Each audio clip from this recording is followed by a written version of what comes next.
hora de adorarle. Ven, abre tu corazón a Él. Ven, ante su trono estamos. Ven, ante la majestad de Dios. Ven, ven, es hora de adorarle. Sí, ven, ven, abre tu corazón a Él. Sí, ven, ante su trono estamos. Ven, ven, ante la majestad de Dios. Ven. Toda lengua confesará que eres Dios, las rodillas se doblarán y un tesoro eterno tendrás en Él si escoges su amor. Toda lengua confesará que eres Dios, las rodillas se doblarán y un tesoro eterno tendrás en Él si escoges su amor. Dilo conmigo. Es hora de adorarle. Sí, ven, ven, abre tu corazón a Él. Ven, ven, ante su trono está, ante el trono estamos. Ven, ante la majestad de Dios. Sí, ven, toda lengua confesará que eres Dios, y las rodillas se doblarán y un tesoro eterno tendrás en Él si escoges su amor. Toda lengua confesará que eres Dios, las rodillas se doblarán y un tesoro eterno tendrás en Él si escoges su amor. Dilo, eres rey, decláralo con fuerza, eres rey, sí, confiésalo, eres rey, con todo tu corazón dilo, eres rey, sí, sí, oh, eres rey en todo el universo, eres rey en toda la creación, todos se postran ante Él. Jesús, Jesús, Jesús, eres rey, Él es el rey de reyes, Él es Señor de señores, sí, una vez más diré, eres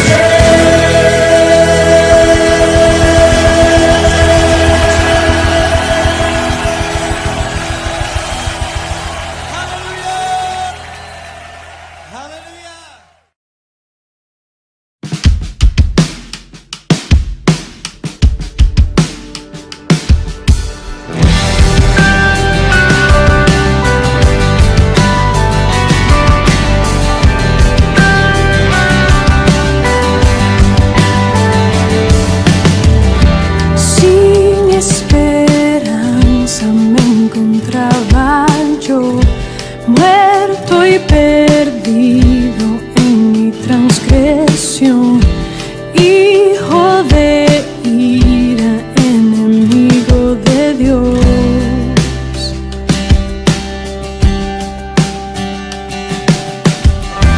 Mi corazón tu gloria rechazó, te endurece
Un saludo fraterno y cordial a cada uno de ustedes, mis estimados hermanos, amigos, un abrazo. Que Dios nos acompañe en estos instantes para meditar en su santa palabra. Hoy nos corresponde meditar en Apocalipsis capítulo 3. Busquemos por favor en nuestras Biblias el libro de Apocalipsis en el capítulo 3, versículo 1 hasta el versículo 22. Realmente no es difícil encontrar este libro, puesto que es el último de la Biblia. Y dice así la palabra del Señor. El mensaje a Sardis. Escribe al ángel de la iglesia en Sardis, el que tiene los 7 espíritus de Dios y las 7 estrellas, dice esto: yo conozco tus obras, que tienes nombre de que vives y estás muerto. Sé vigilante y afirma las otras cosas que están para morir, porque no he hallado que tus obras perfectas delante de Dios. Acuérdate, pues, de lo que has recibido y oído, y guárdalo, y arrepiéntete, pues si no velas, vendré sobre ti como ladrón, y no sabrás a qué hora vendré sobre ti. Pero tienes unas pocas personas en Sardis que no han manchado sus vestiduras, y andarán conmigo en vestiduras blancas, porque son dignas. Al que venciere, será vestido de vestiduras blancas, y no borraré su nombre del libro de la vida, y confesaré su nombre delante de mi Padre y delante de sus ángeles. El que tiene oído, oiga lo que el Espíritu dice a las iglesias. El mensaje a Filadelfia. Escribe al ángel de la iglesia en Filadelfia. Esto dice el santo, el verdadero, el que tiene la llave de David, el que abre y ninguno cierra, y cierra y ninguno abre. Yo conozco tus obras. He aquí, he puesto delante de ti una puerta abierta, la cual nadie puede cerrar, porque aunque tienes poca fuerza, has guardado mi palabra y no has negado mi nombre. He aquí, yo entrego de la sinagoga de Satanás a los que se dicen ser judíos y no lo son, sino que mienten. He aquí, yo haré que vengan y se postren a tus pies y reconozcan que yo te he amado. Por cuanto has guardado la palabra de mi paciencia, yo también te guardaré de la hora de la prueba que ha de venir sobre el mundo entero, para probar a los que moran sobre la tierra. He aquí, yo vengo pronto. Retén lo que tienes, para que ninguno tome tu corona.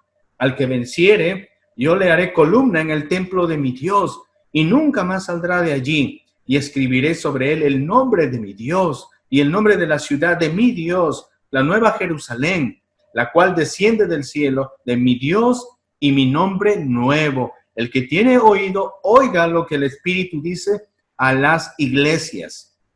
El mensaje a la Odisea. Y escribe al ángel de la iglesia en la Odisea. He aquí el amén, el testigo fiel y verdadero, el principio de la creación, dice esto: yo conozco tus obras, que ni eres frío ni caliente. Ojalá fueses frío o caliente. Pero por cuanto eres tibio y no frío ni caliente, te vomitaré de mi boca. Porque tú dices: yo soy rico y me he enriquecido y de ninguna cosa tengo necesidad. Y no sabes que tú eres desventurado, miserable, pobre, ciego y desnudo. Por tanto, yo te aconsejo que de mí compres oro refinado en fuego, para que seas rico, y vestiduras blancas para vestirte, y que no se descubra la vergüenza de tu desnudez. Y unge tus ojos con colirio, para que veas. Yo reprendo y castigo a todos los que amo. Sé, pues, celoso y arrepiéntete. He aquí, yo estoy a la puerta y llamo. Si alguno oye mi voz y abre la puerta, entraré a él y cenaré con él y él conmigo. Al que venciere le daré que se siente conmigo en mi trono, así como yo he vencido y me he sentado con mi Padre en su trono. El que tiene oído, oiga lo que el Espíritu dice a las iglesias. Oremos al Señor. Amado Dios, gracias por tu palabra. Señor, suplicamos que pongas en nosotros la voluntad y la disposición para escuchar con mucha atención lo que tú dices, porque es vital y es importante para toda la iglesia, para todos los seres humanos en general. Danos entendimiento, Señor. En el nombre de Jesús pedimos. Amén. Es indudable, hermanos, que El Señor Jesucristo conoce a su iglesia, sabe a profundidad cómo es su iglesia, sabe a profundidad cuáles son las batallas que está lidiando la iglesia, así también conoce cuáles son las deficiencias y las falencias de su iglesia. Jesús, quien en una ocasión, muriendo en la cruz del Calvario, hermanos, compró nuestras vidas para Él. Si tú tienes a Cristo en tu corazón, tú le perteneces a Él y Él te conoce. ¿Y saben lo extraordinario, hermanos? No somos perfectos, ningún ser humano es perfecto, ningún cristiano es perfecto, pero a pesar de eso, el Señor Jesús nos ama y nos ama para limpiarnos, nos ama para transformar nuestras vidas constantemente. ¿Y cómo hace Dios ese cambio? A través de la lectura, a través del estudio, a través del aprendizaje de su Santa Biblia.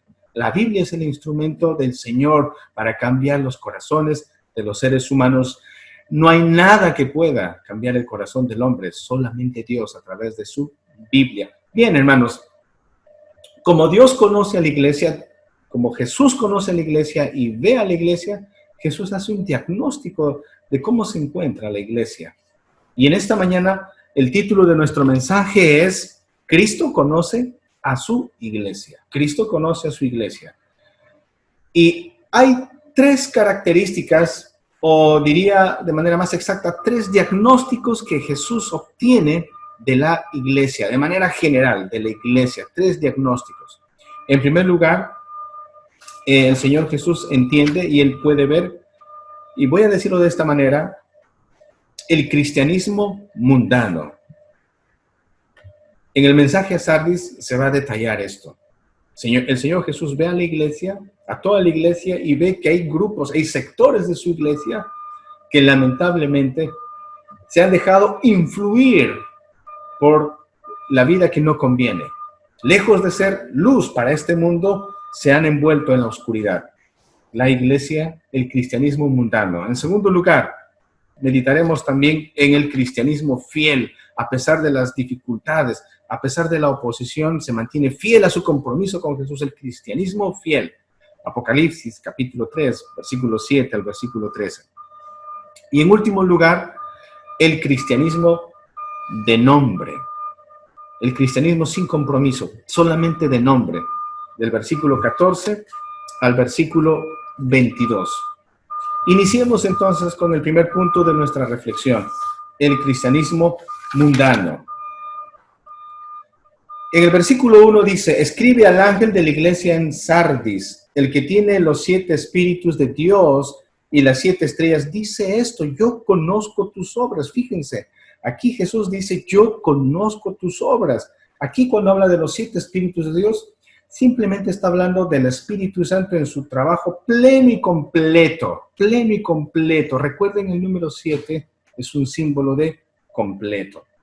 Cuando la Biblia menciona aquí en el versículo 1 y las 7 estrellas, esa palabra estrellas también es un símbolo, es una referencia a las iglesias del Señor.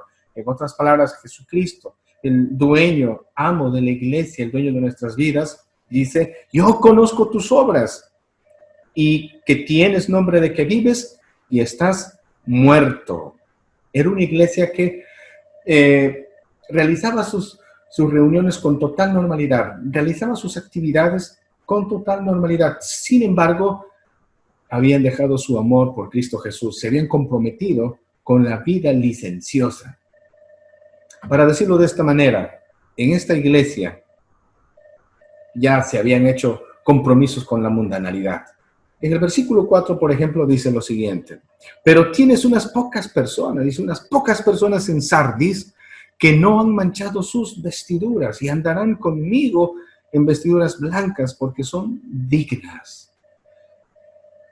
Hay dos grupos de personas en esta iglesia. La gran mayoría de los miembros de esta iglesia se han comprometido con el mal, han sido desleales con nuestro Señor.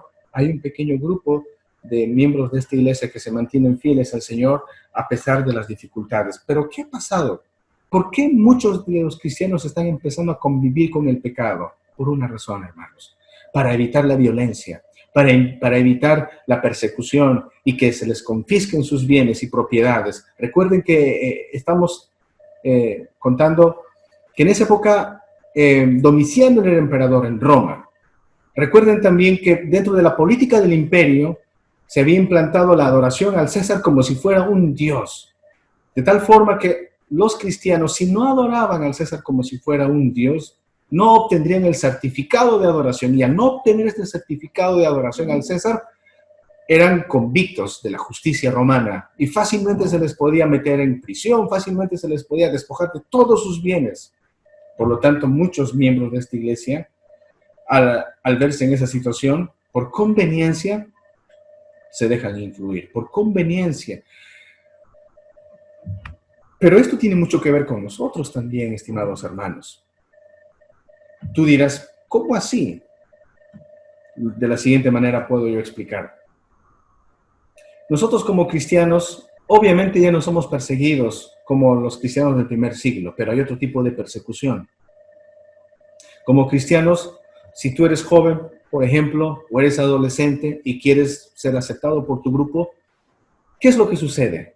Saben que eres cristiano y hacen burla de ti. Saben que eres cristiano y te van a excluir, o en tu trabajo, o en el lugar donde tú te estás moviendo. Sabes que en el instante en que tú digas que eres cristiano, eres sujeto de observación y vas a tener muchas dificultades. Muchas dificultades. ¿En qué sentido dificultades? Bien, y seamos honestos y seamos sinceros, el mundo en el que nosotros nos estamos moviendo es un mundo que ama la oscuridad y no ama la luz. Ejemplo, chistes de doble sentido, burlas, bromas. Y obviamente tú no vas a compartir ello.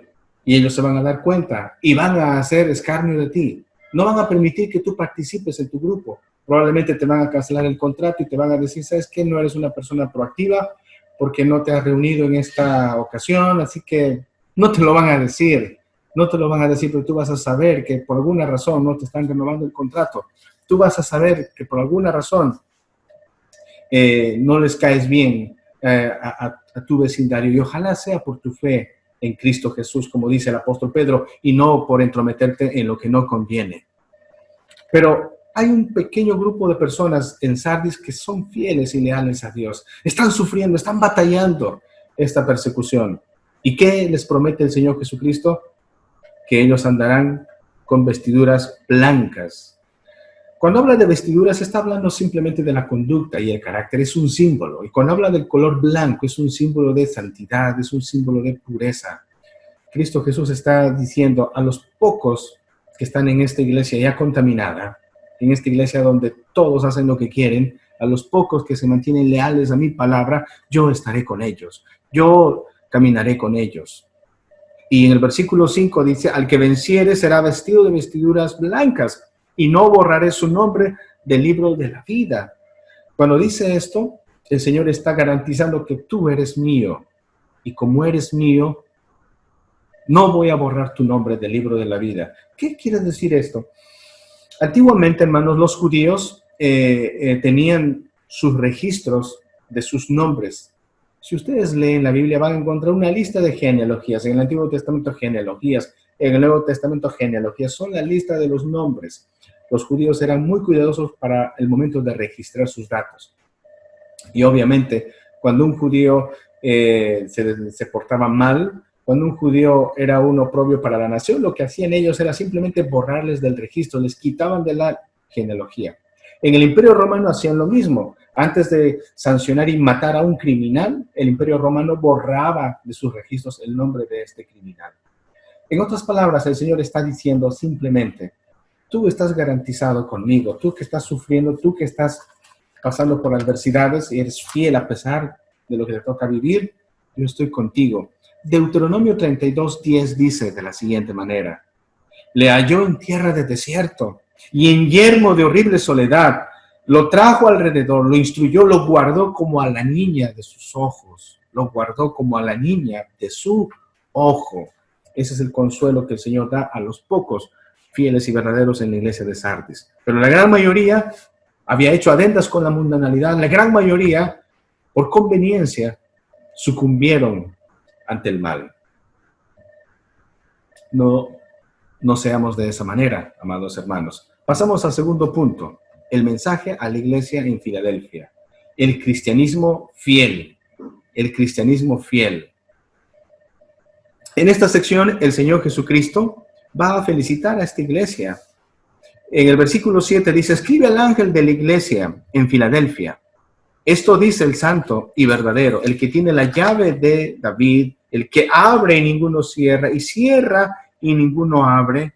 Este versículo es una referencia a Isaías, capítulo 22, versículo 22, que dice de la siguiente manera, y pondré la llave de la casa de David sobre su hombro, y abrirá y nadie cerrará, y cerrará y nadie abrirá. Esto estaba afirmando Dios de Eliakim, quien era un servidor de Dios.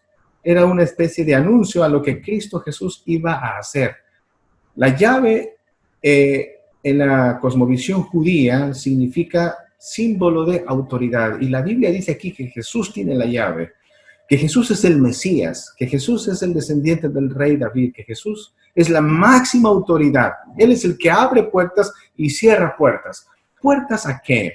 Puertas al reino de Dios, puertas a conocer a Dios, puertas de acceso a la vida con el Señor.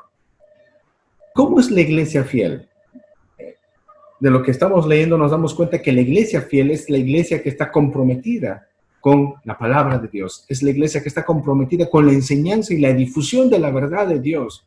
Está comprometida con anunciar y predicar el evangelio, las buenas nuevas de Jesús a la sociedad que no conoce. Entonces, aquí Jesús está felicitando a la iglesia de Filadelfia porque era una iglesia leal, una iglesia comprometida con la predicación de la palabra de Dios.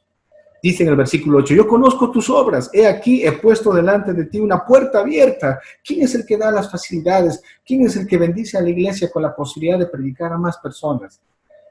¿Quién es el dueño de la salvación? ¿Quién puede convencer a una persona de que está mal? Solamente Dios, solamente el Señor Jesús. Y Él dice aquí claramente que tiene la puerta abierta, la cual nadie puede cerrar. Porque aunque tienes poca fuerza, dice en el versículo 8, poca fuerza, y esa palabra poca fuerza es una referencia a que esta era una iglesia pequeñita. Era una iglesia pequeñita y a la vista de la sociedad y a la vista del Imperio Romano y a la vista de la comunidad judía enemiga de la iglesia, era una pequeña iglesia insignificante, que no tendrían que preocuparse para acallar la influencia de esta iglesia, pero era una iglesia aunque pequeñita, comprometida con la palabra del Señor, fiel con nuestro Señor Jesucristo. Ahora, ¿qué quiere decir esto para nosotros? Nosotros como creyentes, como cristianos, ¿estamos comprometidos con la palabra de Dios? ¿Estamos comprometidos y tenemos un interés genuino y verdadero de querer conocerle más a Dios, de querer aprender más de nuestro Señor? ¿Estamos realmente con ese deseo, con ese anhelo?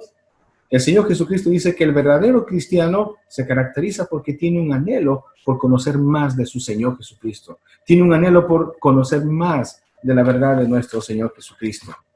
Y no solamente eso, sino que esta verdad que va aprendiendo la va compartiendo con los demás en su estilo de vida y a través de su palabra también. En el versículo 9 y versículo 10 dice lo siguiente: he aquí yo entrego de la sinagoga de Satanás a los que se dicen ser judíos y no lo son. Estaba hablando de aquellos judíos que odiaban a la iglesia, de aquellas personas que acusaban y denunciaban a la iglesia. Y Jesús está claramente diciendo aquí que yo delante de esa gente te voy a honrar.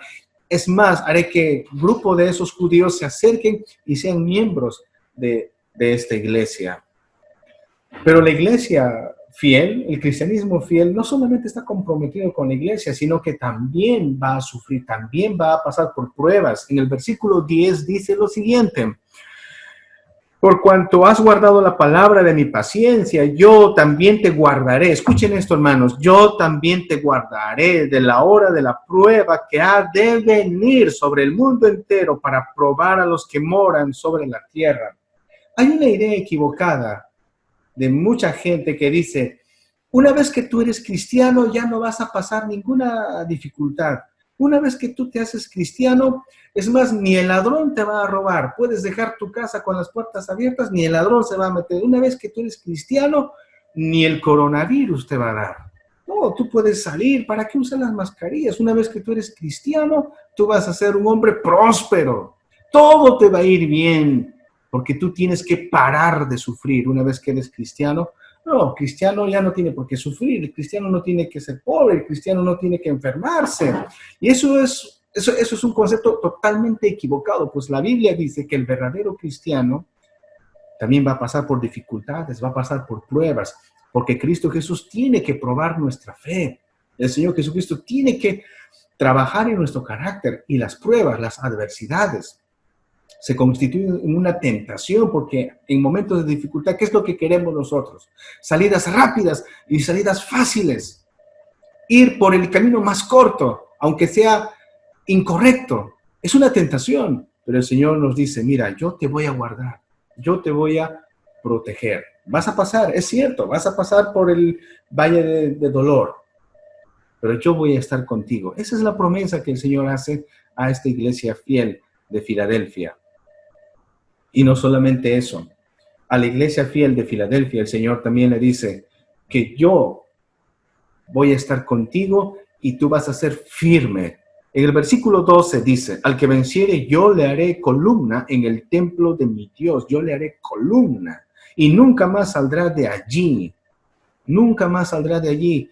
En el año 17 después de Cristo hubo un gran terremoto que destruyó realmente la ciudad de Filadelfia. Y desde ese momento muchos de los habitantes en Filadelfia tenían miedo a vivir dentro de sus casas, tenían miedo a vivir dentro de las murallas de la ciudad, así que empezaron a vivir fuera de la ciudad, por miedo al terremoto. Entonces cuando Jesús les dice, y nunca más saldrán de allí, estos cristianos realmente podían captar lo que Jesús estaba diciendo. Jesús estaba diciendo, yo voy a estar con ustedes y ustedes tendrán seguridad. Y luego dice, y escribiré sobre él el nombre de mi Dios y el nombre de la ciudad de mi Dios, la nueva Jerusalén, la cual desciende del cielo de mi Dios, y mi nombre nuevo. Otro detalle también importante a señalar aquí es que la ciudad de Filadelfia, hermanos, constantemente cambiaba de nombre. Por ejemplo, en el año 17 después de este terremoto, Tiberio, el emperador romano, colaboró con mucho dinero para la reconstrucción de la ciudad. Y la ciudad, en agradecimiento a Tiberio, decidió cambiar el nombre de la ciudad. La ciudad se llamaba la Nueva César. Imagínense. Pero después llegó otro nuevo emperador, Vespasiano, Flavio Vespasiano, y en honor a Flavio Vespasiano le cambiaron el nombre de la ciudad a Flavia. Entonces, era una ciudad que se identificaba con sus gobernantes. Aquí Jesús está diciendo, si tú eres fiel a mí, porque tú eres fiel a mí, yo te voy a dar mi nombre, yo me voy a identificar contigo. El que tiene oído, oiga lo que el Espíritu dice a las iglesias. Tenemos aquí el cristianismo fiel. No es que sea perfecta la iglesia, pero es una iglesia comprometida con el Señor Jesucristo. Una iglesia comprometida con la palabra del Señor. No solamente que debe predicarla, sino obedecerla también. Pero también es una iglesia que va a pasar por dificultades y pruebas. Pero es una iglesia que va a tener la compañía del Señor Jesús. Y en tercer lugar, el cristianismo de nombre. El cristianismo de nombre. El mensaje a la Odisea. La Odisea también sufrió los estragos de este terremoto del año 17 después de Cristo. Y cuando Tiberio empezó a querer colaborar económicamente para la reconstrucción de la ciudad de Laodicea, escuchen esto, hermanos, los laodicenses no quisieron recibir el apoyo del gobierno. Ellos dijeron, nosotros somos ricos, nosotros vamos a apoyar a las demás ciudades en la reconstrucción. Y era verdad, Laodicea era una ciudad rica, porque se dedicaba al comercio de la lana. También Laodicea era una ciudad rica porque tenía una escuela de medicina, tenía aguas termales, donde mucha gente podía acudir para buscar salud. Entonces, era una ciudad próspera realmente, era una ciudad bastante rica. Y esto incluso había influido en los miembros de esta iglesia. Por eso el Señor Jesucristo en el versículo 14 dice, y escribe al ángel de la iglesia en la Odisea, he aquí el amén, el testigo fiel y verdadero. El principio de la creación de Dios dice esto. Jesús se presenta como el verdadero, en un mundo de mentira, Jesús es el único verdadero. Jesús es la verdad, mis estimados hermanos. Y Jesús dice, yo soy el verdadero. Yo me presento delante de ti. Y en el versículo 15 dice Jesús, yo conozco tus obras, que ni eres frío ni caliente. Ojalá fueses frío o caliente. Las aguas que llegaban a la ciudad de la Odisea provenían de la ciudad de un pueblo llamado Hierápolis, que quedaba aproximadamente 10 kilómetros de la Odisea. Dícese que las aguas que salían de Hierápolis eran calientes, de tal manera que las aguas eran aguas termales. La gente podía ir y podía bañarse. Agua caliente servía para bañarse. Pero a medida que llegaba ya a la Odisea, el agua llegaba tibia. Y tibia no era pues agradable para tomar. Agua caliente, adecuado para bañarse. Agua fría, adecuado para tomar. Pero el agua tibia no era muy utilizado en ese lugar. Por eso Jesús, haciendo referencia a ese dato histórico, Jesús dice, yo conozco tus obras, que ni eres frío ni caliente. Ojalá fueses frío o caliente. En otras palabras, Jesús está diciendo, eres una iglesia tibia. Eres una iglesia que ni sí, que ni no. Y en el versículo 16 dice lo siguiente, pero por cuanto eres tibio y no frío ni caliente, te vomitaré de mi boca. ¿Pueden imaginarse, hermanos, esa expresión que Jesús diga, yo te voy a arrojar de mi boca? ¿En qué momento tú puedes arrojar algo de tu boca? Obviamente es algo que no te agrada, algo que te incomoda. Jesús está diciendo, yo te voy a botar porque no me eres agradable. Yo te voy a botar porque no me eres ni siquiera de utilidad. ¿Y qué quiere decir esto? Esto está hablando al cristianismo de nombre, al cristianismo que no se quiere identificar con el Señor Jesucristo. Aquel cristianismo incluso arrogante, porque en el versículo 17 dice, porque tú dices, yo soy rico y me he enriquecido y de ninguna cosa tengo necesidad. Cristianismo nominal, cristianismo tradicional, cristianismo de nombre es aquel cristianismo que dice, yo soy cristiano, mis padres son cristianos, mis abuelos son cristianos, yo soy miembro de una iglesia, yo doy incluso mis diezmos a una iglesia, yo participo y sí, desde pequeñito yo siempre asistí a la iglesia, yo soy cristiano realmente, ¿sabes? Esa es la característica de alguien que no se ha comprometido realmente con todo su corazón al Señor y vive solamente de glorias pasadas. Cree que porque sus padres son cristianos, él ya es cristiano.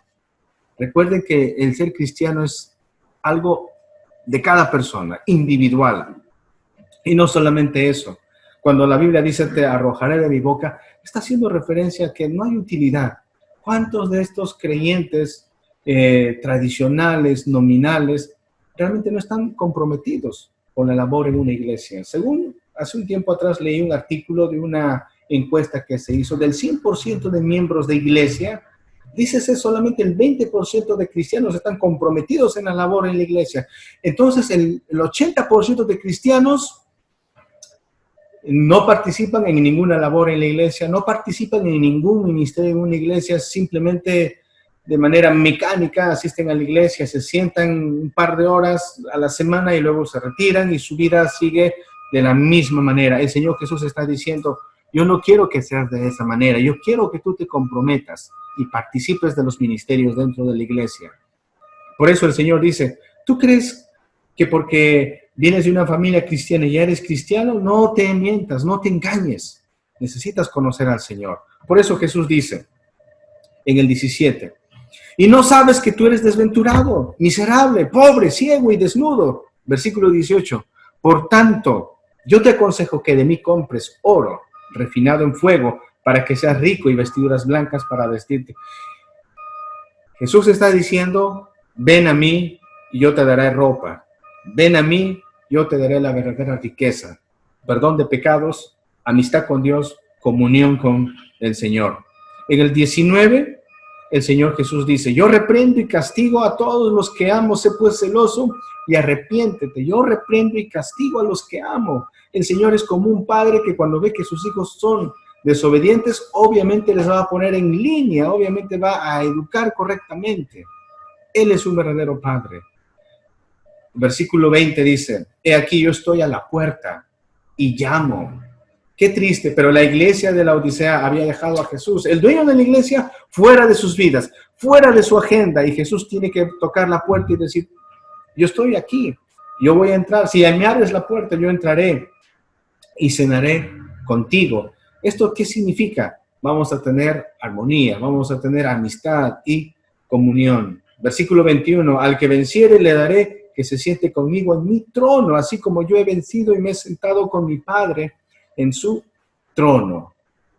Volviendo a enfatizar esto, mis hermanos, el Señor está prometiendo, el Señor está incentivando a su iglesia, que a pesar de que es nominal, le llama la atención y le dice, mira, esto tienes que cambiar, esto tienes que corregir, tienes que comprometerte, tienes que vivir sirviéndome a mí. Cuando la Biblia dice aquí en el versículo 14 que Él es el Dios de la creación, simplemente está diciendo que la creación fue creada con un propósito. Cada cosa en este mundo tiene su propósito. Las plantas tienen su propósito, los animalitos tienen su propósito. El propósito general es alabar a Dios. ¿Cuál es el propósito del ser humano? ¿Para qué Dios nos ha creado? ¿Para qué Dios ha salvado al cristiano? Para obedecerle, para honrarle, para servirle. Y el Señor Jesús está diciendo esto. El que tiene oído, oiga lo que el Espíritu dice a las iglesias. Escucha. Presta mucha atención, es lo que dice el Señor. Bien, hermanos, Jesús ha hecho el diagnóstico a su iglesia y Él ha visto que hay un grupo de iglesias que son iglesias mundanas. Hay un grupo de iglesias que son fieles a pesar del sufrimiento. Y hay un grupo de iglesias que son tibias, nominales. Y el Señor Jesús ama a su iglesia. Vamos a terminar con una palabra de oración, amados hermanos. Señor, te damos gracias por la oportunidad de leer tu palabra. Realmente tú conoces a todos tus hijos y a pesar de nuestras dificultades, Señor, tú sigues trabajando en nuestras vidas, moldeándonos, Señor. Tú mismo bendice a todos los que en este tiempo nos estamos reuniendo para leer tu palabra. Ayúdanos, Señor, a que seamos leales y fieles a ti, pase lo que pase, que podamos confiar en ti, Señor. En el nombre de Jesús oramos. Amén. Amén. Dios les bendiga a todos ustedes, mis hermanos. Gracias.